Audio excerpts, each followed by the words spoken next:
Bonsoir. Vous êtes nombreux ce soir à attendre d'entendre leur histoire qui étonne et entonne des mélodies mélancoliques du lever au coucher du soleil. Ce sont des mères d'enfants qui peinent véritablement à comprendre comment et pourquoi leur enfant a pu être pris au piège de l'inceste. Leur époux n'était finalement pas que le père de leur enfant.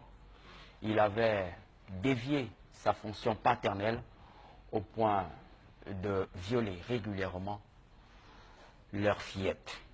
La découverte macabre a été faite alors que la fillette n'était âgée que de 14 ans et elle porte une grossesse, bien que le test médical reste à confirmer. Voilà résumé une histoire bouleversante. Une histoire bouleversante qui sévit dans plusieurs familles au Cameroun, mais qui malheureusement n'est pas mise au goût du jour du fait de la volonté pour ces familles de garder le silence pour parfois préserver l'image de la famille. Beaucoup n'en parlent pas, par crainte justement de sacrifier l'image et la notoriété familiale. Mais ce soir, nous brisons le silence. Nous brisons le silence en donnant la parole à ces mères, à ces filles, à ces fillettes enceintes de leur propre père. Et si Dieu nous accorde sa bénédiction ce soir, nous écouterons un récit assez bouleversant d'un papa qui a eu à entretenir des rapports avec sa propre fille et qui voudrait ce soir demander pardon. Il voudrait se repentir. Nous espérons bien l'avoir avant la fin de cette émission. Donc, mesdames, messieurs, restez avec nous tout au long de ce rendez-vous. Un rendez-vous qui verra un reportage tout à fait exclusif réalisé à une vingtaine de kilomètres de Yaoundé par nos équipes de la capitale et l'éclairage de nos experts en deuxième partie pour décrypter une pratique qui gagne du terrain au Cameroun et qui prospère malheureusement dans l'ombre.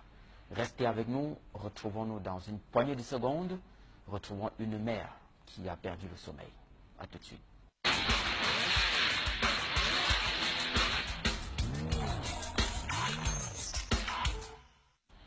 Avec nous sur le plateau de Regard Social ce soir, une maman, une mère d'enfant qui a perdu la joie de vivre depuis un moment, depuis la découverte macabre d'une histoire qui a totalement bouleversé son quotidien, bouleversé sa vie. Ce soir, Armelle Ngono a accepté de s'ouvrir aux questions de Regard Social. Armelle, bonsoir. Bonsoir. Alors, comment allez-vous? Très mal. C'est comme si je vivais un rêve. C'est comme si je prie juste de me réveiller. Je vais très mal. Vous allez très mal depuis que vous avez fait une découverte. J'ai découvert que le père de mes enfants couchait avec ma fille aînée. Je l'ai découvert comment? Je l'ai découvert quand l'enfant avait déjà, elle avait déjà un retard. Elle a juste 12 ans et lui, il en a 37. Elle avait un retard. C'est suite à ce retard que j'ai appris tout ce qui se passait. Et comment vous avez appris la nouvelle du retard? L'enfant avait commencé, Manuel avait commencé à saigner au mois de février. Elle a saigné. Au mois de mars, elle a saigné. Au mois d'avril, elle n'a pas saigné. Quand elle n'a pas saigné au mois d'avril, à 3 jours de retard, je suis allée vers son père. Je lui ai dit, bon voilà, l'enfant est en retard. Entre-temps, elle tombait constamment malade. Je ne comprenais pas pourquoi. Je lui ai dit, l'enfant est malade. Elle-même, elle était en train de faire le sport. Elle s'entraînait pour le sport du 7. Il m'a dit, si, comme elle grandit déjà là, si ça savait qu'elle tombe enceinte, je vais bien m'occuper de...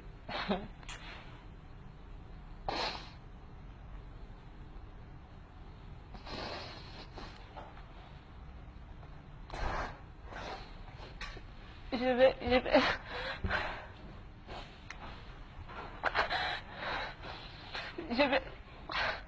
vais bien m'occuper de... Retenez votre souffle, madame. Retenez votre souffle, je vous permets de souffler.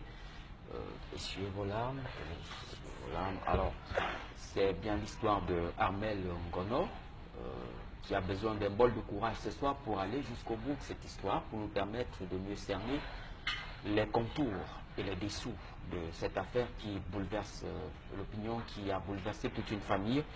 Armel Ngono vient de Essazok. Essazok, il faut le rappeler, est une localité située à quelques 5 km de Simalène. Simalène a une banlieue de Yaoundé, dans la capitale du Cameroun. Elle est âgée de 35 ans. Elle est mère de 29 ans. Elle est mère de 3 enfants, dont l'aîné a été victime d'un viol entrepris par son propre géniteur, son père. Et c'est bien cette histoire que nous tentons de mieux comprendre ce soir. Alors, Armel, vous nous disiez que vous avez appris la nouvelle du retard enregistré par votre fille. Ensuite, vous en avez parlé avec le père de vos enfants. Et qu'a-t-il dit? D'habitude, il me disait souvent que si l'une de ses filles tombe enceinte, il va une fois aller la déposer chez la personne qui l'a enceintée. Mais ce jour-là, il m'a dit que si Manuela tombe enceinte, comme elle grandit déjà là, il va s'occuper de son petit-fils et il ne permettra pas que quelqu'un fasse du mal à son petit-fils. Il va le choyer, il va faire le trousseau, il va garder l'argent, même s'il faut qu'on le perd, même s'il faut qu'elle accouche par césarienne. Je lui ai dit que c'est comment, ce que tu dis là, c'est nouveau, tu as changé. Après, il m'a dit oui, j'ai changé parce que j'ai fini par comprendre qu'il ne faut pas brimer l'enfant. Ce jour-là est passé. Le lendemain, il m'a obligé à aller, je devais aller rendre visite à sa mère, mais il m'a demandé de passer nuit avec sa mère. Il est resté avec les enfants à la maison. Quand il est resté avec les enfants à la maison, au retour de mon voyage, parce que j'étais en Balmayo, au retour, je n'ai même pas déposé le sac par terre. J'ai vu ma fille, elle était placée, elle était debout à la maison, il était couché au sol. J'ai dit, Manuela, tu as recommencé à saigner. Elle me dit, non maman. En blaguant, j'ai dit, Manu, tu as déjà un petit choix à l'école. Elle me dit, hey maman, non. C'est quoi? Elle me dit, maman m'a violée derrière l'école. Je lui dis, qui t'a violée derrière l'école? Elle me dit, maman, quelqu'un a mené mon sac derrière ma salle de classe. Quand je pars pour récupérer mon sac, un grand garçon m'a arrêté, il m'a violée. Je lui dis, je demande à Manuela, tu connais le garçon là? Non, maman. Mais je voyais son regard faisait, elle ne voulait pas me fixer. C'était comme si il y avait quelque chose qui se passait. J'ai demandé à Manuela que maman viens me dire derrière. Son père était couché au sol, il m'a dit, va, tu écoutes l'enfant, c'est qu'elle va te dire, reviens me dire. Arrivé là-bas derrière, j'ai encore posé la question à l'enfant, il a insisté à me dire ça. Mais quand elle a vu que j'insistais, elle m'a dit, maman, si je te dis, tu ne vas pas me taper. J'ai dit, non, pourquoi je vais te taper, pourquoi? Elle me dit, maman, c'est papa. Je dis que papa, comment? Elle me dit que papa a dit que si j'étais de te dire, on va venir couvrir mon cadavre ici dedans, il va fuir, on ne va plus jamais le revoir. Ça s'est passé quand? Elle me dit, ce jour-là, elle m'a d'abord dit que ça s'est passé quand je me lavais, j'étais à la douche, il a augmenté le volume de la télé, il a appelé l'enfant, l'enfant s'est courbé, il avait la ceinture en main, il a commencé à la violer, à boucher sa bouche. Quand elle voulait regerber, il a tapé sur elle.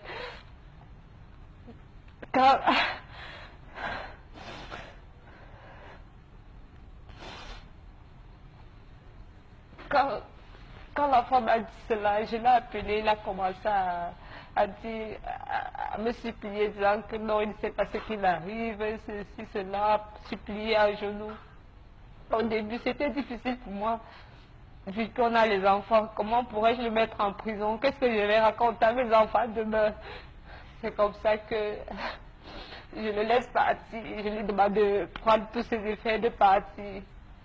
Quand il part, nous sommes restés à la maison. Je faisais l'effort d'oublier. Pas d'oublier, de m'excuser, de demander pardon à l'enfant et tout. Et j'avais comme l'impression que elle m'en voulait parce que je l'avais laissé partir.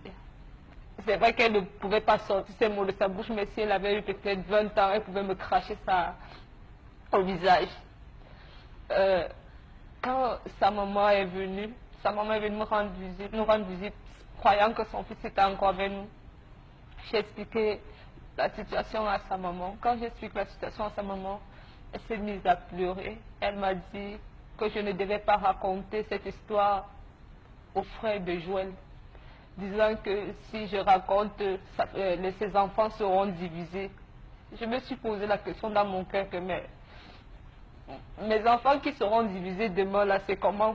Pourquoi elle peut penser un truc? Pourquoi elle peut me dire ça? Est-ce qu'elle mesure même l'ampleur de la situation? Quand elle est partie, j'ai appelé sa petite sœur. J'ai expliqué la situation à sa petite sœur. Elle m'a dit que non, il ne fallait pas que je le laisse partir. Parce qu'elle a été radicale. Elle était tellement en colère. Elle me dit, non, ce n'est pas la première fois qu'il fait ça. Il a enceinté une fille de 13 ans. Et à cette époque-là, j'étais enceinte de mon dernier garçon. Il m'avait abandonnée. Il allait rester chez sa mère. Quand j'ai accouché, il est revenu me demander pardon. Je pensais qu'il est venu me demander pardon comme ça là pour y aller problèmes dans les couples. Alors que c'est parce que il paraît que le père de cette fille-là disait qu'on va l'enfermer. Il a fui. C'est comme ça que je me mets à le rechercher. Un jour, il m'appelle au téléphone me disant qu'il veut causer avec ses enfants. Je lui ai dit au téléphone que sache que le jour où je vais te voir, je vais t'arrêter parce que aujourd'hui, il a cité Lumière et Espérance, il n'a plus cité Manuela. Je lui ai posé la question que Manuela n'est plus ta fille à l'heure, si tu as fait ce que tu avais à faire. Maintenant, tu ne demandes plus après elle, tu demandes seulement après les autres. Sache que où je vais te voir, je vais t'arrêter. La semaine qui suivait, il a fait en tout cas, à partir du moment où j'ai appris le viol, jusqu'au jour où je l'ai croisé en plein marché des sauces. Il s'est passé 2 semaines. C'était pour les 2 semaines. En plein marché des sauces, je l'ai arrêté. Il a commencé à me traiter de folle d'abord et tout ça. Il a fallu que je crie pour que les gens viennent à mon secours et qu'on nous amène au poste de police. Et c'est du poste de police qu'on nous envoie au commissariat de Kounou. Du commissariat de Kounou, l'enquêteur, puisqu'il fallait faire le certificat médical, il l'a avoué. L'enquêteur m'a amené au dispensaire de Como, voir un gynécologue. Et c'est de là, mon Dieu,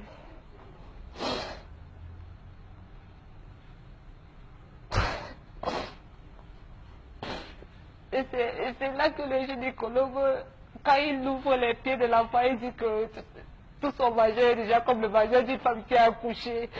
Quand on ouvre son vagin, on pouvait apercevoir le col de l'utérus. Il a commencé à crier. C'est là que l'enfant a commencé à pleurer, à crier. Les infirmiers lui sont venus, on m'a mis dehors. C'est là que l'enfant relate qu'il le faisait pendant la période des congés de Pâques jusqu'à 2 semaines après la rentrée du 3e trimestre. Il a fait 4 à 5 fois. Et qu'il a menacé que si elle parle, il va la tuer. Et comme je l'avais laissé partir, elle ne pouvait pas me dire, de peur que si elle me dit, elle m'avoue tous les viols, il pourrait...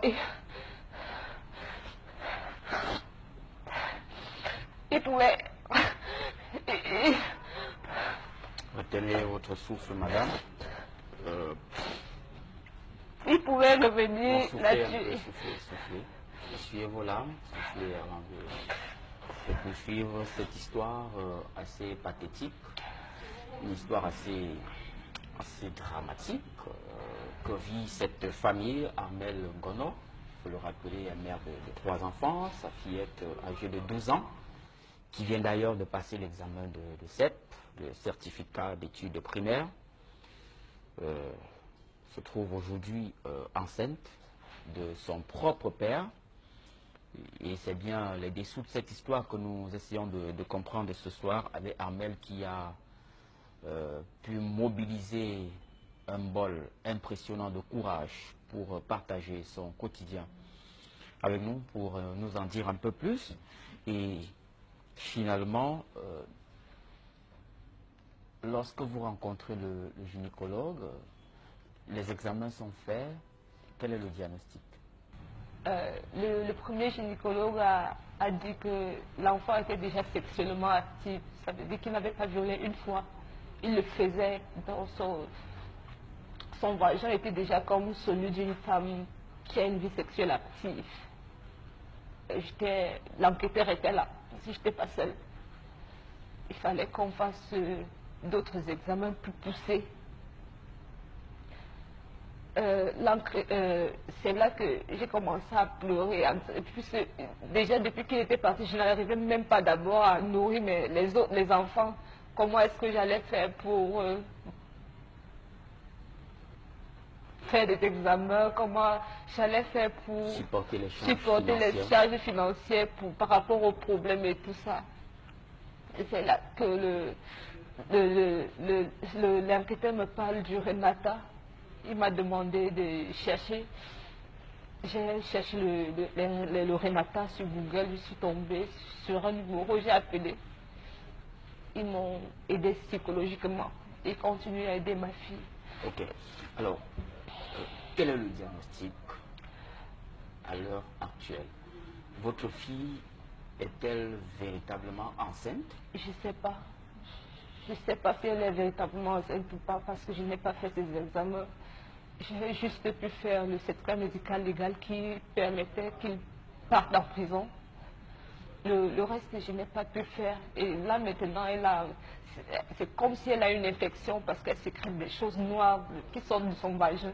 Comme si on a tué les moustiques, on a aplati un moustique, ça sort, je ne sais pas. Et elle est toujours malade, même quand elle composait là, c'est... Avant d'aller composer, elle était à l'hôpital. Donc, je ne sais pas. Je ne sais pas. Je ne sais pas. Et elle accuse un retard. Elle accuse un retard. Et ça a été confirmé par 3 gynécologues. Un au dispensaire de Nkomo, 2 gynécologues à l'hôpital, le gynéco-obstétrique de Yaoundé. D'où le certificat médical a été délivré. Pourquoi n'avez-vous pas réalisé toute la batterie d'examens médicaux qui ont été recommandés par le médecin? Si je ne parviens même pas d'abord à me nourrir ou à nourrir les enfants, je vais trouver l'argent pour le faire. Je n'avais pas d'argent, je n'ai pas d'issue, je suis comme ça là. Je vis par la grâce de Dieu depuis. Alors, mesdames, messieurs, il s'agit donc d'un cas assez préoccupant. Nous sommes convaincus qu'ensemble, nous pouvons lui permettre, tout au moins, de supporter les charges financières liées à la réalisation de cette batterie d'examens recommandée par des spécialistes. Il est question aujourd'hui d'être édifié, d'en savoir avec précision sur l'état de santé de cette fillette de 12 ans qui n'a malheureusement pas fait le choix de vivre ce drame dans sa vie. Alors, vous êtes mère de 3 enfants. Le père de vos enfants est en prison. Il a été interpellé. Il a été interpellé, il est en prison depuis, ça fait 3 semaines. Et le procès? Je ne sais pas. On m'a appelé en instruction jeudi. Je suis allée, le juge m'a écouté. Je ne sais pas. Je ne connais rien. Je ne sais rien de tout ça. Tout ce qui m'anime, qui m'anime, c'est la sorte de justice. Sinon, je ne connais rien. Je ne sais même pas comment m'y prendre. Je suis toute seule. Je la crème mal partout comme ça. Il faut monter, il faut descendre. Vous n'avez personne d'autre à vos côtés? Je n'ai personne. Alors, il est passible aujourd'hui d'une peine d'emprisonnement d'au moins 5 ans. Est-ce que cela vous apaisera? Non. ça ne peut pas m'apaiser parce que ce n'est pas seulement Manuela qui a été affectée, je suis affectée, les deux autres enfants sont affectés. Rien de ce qu'on pourra faire ne va atténuer la douleur que j'ai en moi. Même si on lui donne 5 ça ne va rien changer. Mais le truc, c'est que je voudrais qu'il soit puni pour que ma fille